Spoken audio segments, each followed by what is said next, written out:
Hello students, आज आपण इकॉनॉमिक्सचा 25th लेक्चरचा व्हिडिओ अपलोड करतो बरोबर. तर तुम्हाला आठवत असेल लास्ट वीकमध्ये आपण नवीन टॉपिक स्टार्ट केला होता, चॅप्टर 4 सप्लाय ॲनालिसिस बरोबर. या टॉपिकमध्ये आपण सप्लाय रिलेटेड म्हणजे सप्लाय म्हणजे काय, what are the types of supply किंवा determinants of supply, start to end नुसतं सप्लाय सप्लाय सप्लाय बरोबर ना. म्हणजे ह्याच्यामध्ये आपण थोडक्यात प्रोड्युसर्स बिहेवियर, आपण इतके दिवस कन्झ्युमर्स पॉईंट ऑफ व्ह्यूने विचार करत होतो की ॲज अ कन्झ्युमर म्हणून आपण काय विचार करतो ते बघत होतो. पण ॲज अ प्रोड्युसर या टॉपिकमध्ये मी तुम्हाला लास्ट वीकमध्ये सांगितलं होतं की आता हा टॉपिक शिकण्यापुरता तरी स्वतःला प्रोड्युसर समजा. दॅट मीन्स प्रत्येकजण सेलर आहे, कोणाचं ना कोणाचं कुठलं तरी दुकान आहे असं ॲज्युम करा. आपण स्वतः सेलर आहोत असा जर विचार केला तरच तुम्हाला व्यवस्थित ते कळू शकतं. ओके, तर आज नीट बघा, डिटर्मिनंट्स ऑफ सप्लाय, एक नवीन क्वेश्चन स्टार्ट करायचा आपल्याला. डिटर्मिनंट्स ऑफ सप्लाय 4 मार्क्स, 4 मार्काला शॉर्ट नोट किंवा शॉर्ट आन्सर्समध्ये हा क्वेश्चन पडू शकतो की explain the determinants of supply किंवा what are the determinants of supply. की सप्लायचे डिटर्मिनंट्स कोणकोणते. Determinants means factors affecting factors, की अशा कुठल्या कुठल्या गोष्टी आहेत की ज्याचा सप्लायवर फरक पडतो किंवा ज्याच्यावर सप्लाय डिपेंड असतो. तर तुम्हाला दिसतं आहे there are total 8 factors, the following are the determinants of supply. खाली दिसतं आहे बाबा 8 डिटर्मिनंट्स आहेत. First, price of commodity. Second, state of technology. Third, cost of production. Fourth, infrastructural facility. Fifth, government policy. Sixth, natural conditions. Seventh, future expectations about price. And last but not the least 8, other factors. असे total 8 determinants आहेत. तर आपण थोडे थोडे बघूया, आज जेवढे होतील तेवढे बघू आपण. ओके, त्यातलं first one, price of commodity. Most important factor किंवा most important determinant, price of the commodity. बरोबर आहे, प्रोडक्टच्या प्राईजवर सप्लाय नक्कीच डिपेंड असतो. म्हणजे फॉर एक्झाम्पल लक्ष द्या, आपण समजा स्वीट मार्ट बरोबर आहे ना, आपलं एखादं स्वीट मार्टचं दुकान आहे, स्वीटचं दुकान आहे की जिथं आपण पेढे वगैरे विकतो. तर मला नीट सांगा की उद्या समजा 10वीचा किंवा 12वीचा रिझल्ट असेल. आता रिझल्ट असेल समजा, उद्या रिझल्ट असेल, ॲक्च्युअल आपलं दररोज आपण पेढे दररोज करतो. आपण दररोज असं ॲज्युम करा की बाबा 10 किलोचे पेढे तयार करतो आणि 1 किलोची प्राईस 200 रुपीज आहे, 200 रुपये प्राईज या. आणि हा आपला सप्लाय झाला 10 kg. म्हणजे आपण दररोज स्वीटचं दुकान आहे म्हणल्यावर पेढ्या विकायला आपण ठेवतोच, बरोबर आहे ना. म्हणजे दररोज आपण 10 किलो पेढे तयार करतो, विकण्यासाठी समोर दुकानात ठेवतो आणि प्राईज आपली 200 रुपये असते. पण मला सांगा, उद्या जर 10वीचा रिझल्ट असेल, मग त्यामुळं आपल्याला माहिती आहे अरे रिझल्ट आहे म्हणल्यावर पेढे नॉर्मली लागतातच, पेढ्यांना डिमांड वाढतो. त्यामुळं आपण आपला दुसऱ्या दिवशी उद्या आपण 10च किलो पेढे करणार का, नाही, आपण पेढे जास्त करणार. म्हणजे आपण आपला सप्लाय काय करणार, थोडक्यात वाढवणार. दररोज 10 किलो करतो, आज आपण 20 किलो पेढे तयार केले. का बरं, रिझल्ट आहे त्यामुळं आज दुकानात गर्दी वाढेल, डिमांड वाढेल. त्यामुळे डिमांड वाढणार म्हणल्यावर सप्लाय पण वाढवला आपण, बरोबर आहे. पण मला नीट सांगा, नुसतं सप्लाय वाढवून करताल का, नाही. प्रोड्युसर आहे आपण, जर प्रोड्युसर आपण जर त्या जागी असतो तर साहजिक आहे आपण आपला प्रॉफिट बघतो. आपल्याला माहिती आहे उद्या दुकानात गर्दी होणार आहे, माणसं पेढ्यांना डिमांड करणार आहे. मग दररोज जे पेढे आपण 200 रुपयांनी विकत होतो, आज आपण त्याची प्राईस 220 रुपीज, 220 रुपये केली. थोडक्यात प्राईस काय केली आपण, वाढवली, बरोबर आहे. म्हणजे थोडक्यात सप्लाय वाढला, प्राईज इज ऑल्सो इन्क्रीजेस. थोडक्यात supply is also depend on price. प्राईजवर सुद्धा सप्लाय डिपेंड असतो. एखाद्या प्रोडक्टची प्राईज वाढली तर प्रोड्युसर काय करतो, सप्लाय पण वाढवतो, बरोबर आहे ना. म्हणजे आता साहजिक आहे, सॅनिटायझर, कोरोना इफेक्ट्समुळे तुम्हाला माहिती आहे सॅनिटायझरचा सप्लाय, तुम्ही कुठल्याही मेडिकलमध्ये जावा, सॅनिटायझरच्या बॉटल आता तुम्हाला काउंटरवरच दिसतात. पण नुसतं सॅनिटायझरच्या बॉटल दिसत नाही, तर सॅनिटायझरची प्राईस पण वाढलेली आहे. जी सॅनिटायझरची बॉटल पहिल्यांदा 30-40 रुपयाला भेटत होती, ती आता 50-60 रुपयाला झालेली आहे. म्हणजे या कोरोनामुळं सॅनिटायझरची प्राईस पण वाढलेली आहे आणि सॅनिटायझरचा सप्लाय पण वाढलेला आहे. म्हणजे पहिल्यांदा सॅनिटायझरची बॉटल मेडिकलमध्ये भेटत पण नव्हती किंवा रेअरली अवेलेबल असायच्या. पण आता बघा, तुम्हाला सॅनिटायझरचा स्टॉक मेडिकलमध्ये गेल्याच दिसतो. थोडक्यात लक्षात आलं की सप्लाय हा प्राईजवर डिपेंड असतो. जर प्राईज वाढली तर सप्लायसुद्धा वाढतो. अँड इफ प्राईस फॉल्स, जर प्राईस कमी झाली, supply also decreases, supply also falls, सप्लायसुद्धा कमी होतो. ओके, मग काय दिले बघा. First one, price of commodity. Price is an important factor influencing the supply of commodity. सप्लायवर ॲफेक्ट करणारे भरपूर सारे फॅक्टर्स आहेत, पण त्यातला price is an important factor. सगळ्यात महत्त्वाचा फॅक्टर कुठला आहे तर प्राईज.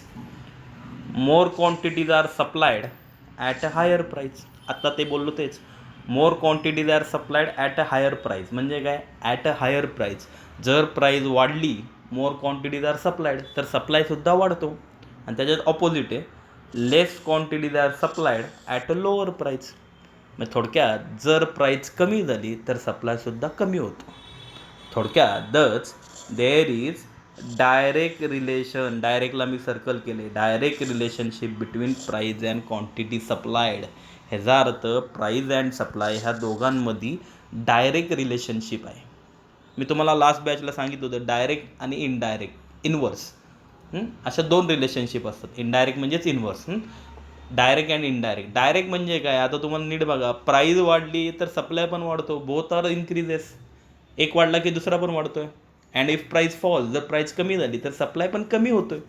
म्हणजे सेम डायरेक्शन आहे ना, एक वाढला की दुसरा पण वाढतो आहे, किंवा एक कमी झाला की दुसरा पण कमी होतो आहे, म्हणून त्याला डायरेक्ट रिलेशनशिप म्हणतात. पण प्राईज अँड डिमांडचं तुम्हाला आठवत असेल, प्राईज अँड डिमांडमध्ये उलटं होतं. प्राईज अँड डिमांडमध्ये उलटं होतं. एखादं प्रोडक्ट 10 रुपये प्राईज असेल, तर आपण समजा 5 किलो घेतले. आज आपण मार्केटमध्ये कांदे घ्यायला गेलो, 10 रुपये के जी होते, 10 रुपयाला प्राईज होती, आपण 1 kg प्राईज होती, आपण असे 5 किलो कांदे घेऊन आलो. दुसऱ्या दिवशी मार्केटमध्ये गेलो तर कांदा स्वस्त झालता, 5 रुपये झालता. मग आपण डिमांड काय करतो, वाढवतो, 5च्या ऐवजी आज 10 किलो घेतो. मग थोडक्यात प्राईज अँड डिमांडमध्ये उलटं होतं. प्राईस कमी झाली की डिमांड काय होतो, वाढतो. इनवर्स रिलेशनशिप, इनडायरेक्ट रिलेशनशिप, ह्याला इनडायरेक्ट म्हणतात. पण सप्लाय अँड प्राईजमध्ये तसं नाही आहे. प्राईज अँड सप्लायमध्ये दोघं वाढतात किंवा दोघं कमी होतात, म्हणून त्याला डायरेक्ट रिलेशनशिप म्हणलं आहे. नक्की कळलं डायरेक्ट रिलेशनशिपचा अर्थ? डायरेक्ट म्हणजे सेम डायरेक्शन, दोघं वाढतात किंवा दोघं कमी होतात. Next one, state of technology. बरोबर आहे, टेक्नॉलॉजी ज्याच्याकडं आता साहजिक आहे, दोन मित्र आहेत, दोघांच्या फॅक्टरी आहेत. फक्त फरक काय, एकाची जी फॅक्टरी आहे त्याच्यामध्ये जे प्रोडक्शन चालतं, त्याच्यामध्ये हँडमेड प्रोडक्शन किंवा labour wise production, that means तिथं जे कामगार असतात, म्हणजे तिथं जे प्रोडक्शन चाललं जातं. म्हणजे दोन मित्र आहेत, दोघांचा गारमेंट फॅक्टरी, कपड्यांची फॅक्टरी, कपडे तयार करता तुम्ही. फक्त तो पहिला मित्र आहे, त्याच्याकडे कपडे कसे तयार होतात, त्याच्याकडे लेबर ठेवलेले 100 माणसं कामाला आहेत. एक माणूस 10 माणसं कापड कटिंग करतात, 10 माणसं स्टिचिंग करतात, 10 माणसं त्याला फिनिशिंग करतात, अशी लेबर ठेवलेली आहेत, माणसं कामाला ठेवलेली आहेत. पण एक दुसरा जो मित्र आहे, त्याची जी फॅक्टरी, तिकडं माणसं कमी आहेत, पण त्याच्याकडं मशिनरी आहेत, टेक्नॉलॉजी. त्यामुळे त्याच्याकडं सगळं काम मशिनरीतनं होतं. शर्ट कटिंग, शर्ट स्टिचिंग, सगळं मशिनरीमध्ये. इथनं कापड टाकलं की डायरेक्ट मशिनरीतनं तिकडं शर्ट बाहेर येतो, असं त्याच्याकडं प्रोडक्शन होतं. मग मला सांगा, दोन असे मित्र असतील, एकाकडं कामगार प्रोडक्शन, माणसांकडनं प्रोडक्शन होतं, आणि एकाकडनं मशिनरीकडनं मशीन वाईज प्रोडक्शन होतं. तर साहजिक आहे, ज्याच्याकडं मशीन प्रोडक्शन होतं, ज्याच्याकडं टेक्नॉलॉजी आहे, त्याचा सप्लाय जास्त असणार. कारण त्याच्याकडं मशीनमधनं होतं म्हणल्यावर टेक्नॉलॉजी इम्प्रूव्हमेंट आहे, त्यामुळं त्याच्याकडं सप्लाय पटापट होतो. तो दिवसभरात 50-100 साड्या करू शकतो. पण ज्याच्याकडं हँडमेड प्रोडक्शन आहे, कामगार कामाला ठेवलेत, त्याचा दिवसभरातला सप्लाय 5 साड्या 10 साड्या एवढाच असू शकतो, कारण तो डिपेंड्स ऑन वर्कर्स. बरोबर ना? थोडक्यात काय, तर टेक्नॉलॉजी जेवढी तुम्ही इम्प्रूव्ह करता, जेवढी टेक्नॉलॉजी सुधारता, तेवढा तुमचा सप्लाय काय होतो, वाढतो. दिले त्यांनी, बघा दिले. स्टेट ऑफ टेक्नॉलॉजी म्हणजे काय, तर टेक्नॉलॉजिकल इम्प्रूव्हमेंट्स. जेव्हा तुम्ही तुमची टेक्नॉलॉजी इम्प्रूव्ह करता, टेक्नॉलॉजी सुधारता, reduce the cost of production, तुमची कॉस्ट ऑफ प्रोडक्शन कमी होती. बरोबर आहे. म्हणजे ह्याच्या अगोदर तुमच्याकडं बाबा हँडमेड प्रोडक्शन चालायचं, एक साडी म्हणू आपण, तुमचं साड्यांचं दुकान असेल तर एक साडी तुम्ही 500 रुपयाला तयार करायचा. किंवा ज्यावेळेस तुमच्याकडं हँडमेड प्रोडक्शन होतं, माणसं कामाला होती त्यावेळेस. पण आता तुम्ही काय केलं, सगळी माणसं कामावरनं काढून टाकली, 2-3च माणसं ठेवली, आणि त्यांच्या बदल्यात मशिनरी आणल्यात, इम्पोर्टेड मशिनरी आणल्या. मग ते मशीन आणल्यामुळं काय झालं, तुमचा कॉस्ट ऑफ प्रोडक्शन कमी झाला. जी साडी पहिली 500 रुपयाला तयार व्हायची, ती आता 200 रुपयातच तयार होती. मग त्यामुळं आता तुम्हाला परवडायला लागते. त्यामुळं तुम्ही तुमचा सप्लाय काय केला, वाढवला. म्हणून त्यांनी दिलं आहे की technological improvement reduce the cost of production. जेवढी तुम्ही टेक्नॉलॉजी इम्प्रूव्ह करता तुमची कॉस्ट ऑफ प्रोडक्शन कमी कमी होत जाते, which leads to an increase in production. मग त्याचा परिणाम काय होतं, इन्क्रीज इन प्रोडक्शन. तुम्ही तुमचं प्रोडक्शन वाढवायला लागता अँड सप्लाय. प्रोडक्शन वाढलं म्हणजे सप्लाय पण वाढला, बरोबर ना. म्हणजे आता जर तुम्हाला परवडायला लागले तर पहिल्यांदा 500 रुपयाचे तुम्ही 10 साड्या दिवसाला तयार करत असाल. आता 30 साडी जर 200 रुपयात तयार होती तर तुम्ही दिवसाला 10 नाही 20-30 साड्या तयार करू शकता, बरोबर ना. मग त्यामुळे तुमचं प्रोडक्शन पण वाढलं आणि सप्लाय पण वाढला. मग थोडक्यात टेक्नॉलॉजीचा इफेक्ट तुमच्या सप्लायवर झाला, बरोबर. नेक्स्ट वन, थर्ड वन बघू आपण, कॉस्ट ऑफ प्रोडक्शन. आत्ताचाच point, cost of production. Cost of production म्हणजे काय की कॉस्ट ऑफ प्रोडक्शनवर पण तुमचा सप्लाय इफेक्ट होतो, बरोबर आहे. कॉस्ट ऑफ प्रोडक्शनवर तुमचा पण सप्लाय होतो. म्हणजे आता नीट लक्ष द्या, कॉस्ट ऑफ प्रोडक्शनचा आणि ह्याचा काय संबंध आहे. आता जे फॅक्टर आहेत, फॅक्टरचा सुद्धा संबंध होतो. म्हणजे आता फॉर एक्झाम्पल द्यायचं झालं की बाबा लँड, आपण एक आपला जो क्लास आहे, बरोबर आहे ना, त्या क्लासचं जे काय रेंट, समजा आपला एक हॉल आहे, त्या हॉलमध्ये मी तुमची बॅच घेतो, त्या हॉलचं रेंट 10,000 आहे. उद्या समजा जो कोण त्याचा ओनर असेल, त्या ओनरनी काय केलं की बाबा 20,000 रेंट केलं, 20,000 रेंट केलं. मग मी त्यांना जाऊन भेटलो की बाबा एवढं रेंट मला परवडणार नाही 20,000. मग ते काय म्हणले, बाबा एक काम कर, 20,000 जर परवडत नसेल तर 10,000चं रेंट कर, पण काय कर मग अर्धा दिवसच क्लास घे, अर्धा दिवस मी दुसऱ्याला देतो. मग थोडक्यात त्यांनी त्यांची फॅक्टर प्राईस वाढवली, 10ची 20,000 केली, त्यामुळं मला माझा सप्लाय म्हणजे थोडक्यात आता मला अर्धा दिवसच भेटतो आहे. मग पहिल्यांदा मी काय करायचो, सकाळ संध्याकाळ दोन्ही बॅचेस घ्यायचो. आता मी फक्त सकाळचीच बॅच घेतो, मॉर्निंग बॅच. संध्याकाळची बॅच मी घेत नाही, कारण मी माझा जो टायमिंग होता तो टायमिंग फक्त हाफ डे, अर्धा दिवसच करून घेतला. मग थोडक्यात फॅक्टर प्राईज वाढली, म्हणजे जे रेंट मी 10,000 इतके वर्ष भरत होतो ते आता 20,000 झाल्यामुळं मी माझा टायमिंग कमी केला, आणि टायमिंग कमी केल्यामुळं माझा सप्लाय कमी झाला. मी दररोज आवरली 2 तास बॅच घ्यायचो, आता मी 1च तास बॅच घ्यायचो. का बरं, कारण कॉस्ट ऑफ प्रोडक्शन वाढली ना. मला आता परवडत नाही आहे, ते परवडत नाही म्हणून मी माझा सप्लाय काय केला, कमी केला. तेच दिले. इफ द काय दिले बघा, if the factor price increases, की समजा कुठली फॅक्टर प्राईस तुमची वाढली, तुमचं रेंट वाढलं, तुमचा टॅक्स वाढला, इतर गोष्टी ज्या काय असतील त्या जर फॅक्टर प्राईस तुमची वाढली, the cost of production also increases. तुमची कॉस्ट ऑफ प्रोडक्शनसुद्धा वाढते. आणि जर कॉस्ट ऑफ प्रोडक्शन वाढली, as a result supply decreases. तुमचा सप्लाय काय होतो, कमी होतो, बरोबर आहे. आपण मगाचं जर एक्झाम्पल घेतलं, मग अशी आपण साड्यांचं बघितलं, आपला साड्यांचा कारखाना होता, एक साडी कितीला तयार व्हायची, 500ला, बरोबर आहे. पण आता काय झालं की बाबा फॅक्टर प्राईस वाढलेल्या आहेत, आपण जिथं जो साड्यांचा कारखाना टाकला आहे तो भाड्यांवर, का आपली ती जागा जी होती ती भाड्याची होती, रेंटवर घेतलेली, त्यामुळं आता त्या माणसाने रेंट वाढवलं. मग त्यामुळे जी साडी 500 रुपयाला आपण तयार करायचो ती आता 600 रुपयाला तयार व्हायला लागली. रेंट वगैरे वाढल्यामुळं कॉस्ट ऑफ प्रोडक्शन काय झालं, वाढलं. जी साडी पहिली 500 रुपयात तयार व्हायची ती आता 600 रुपये खर्च येतो. मग परवडते का आता, आपल्याला नाही परवडत. त्यामुळं आपण आपला सप्लाय काय केला, कमी केला.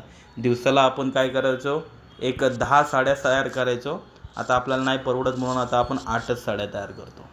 का नाही परवडत, कारण कॉस्ट ऑफ प्रोडक्शन आपली वाढली. का वाढली, फॅक्टर प्राईस इन्क्रीजेस. कळलं नक्की. आणि एक लास्ट पॉईंट बघू, टोटल 8 फॅक्टर्स आहेत, आपण 4-4 मध्ये डिवाईड करू.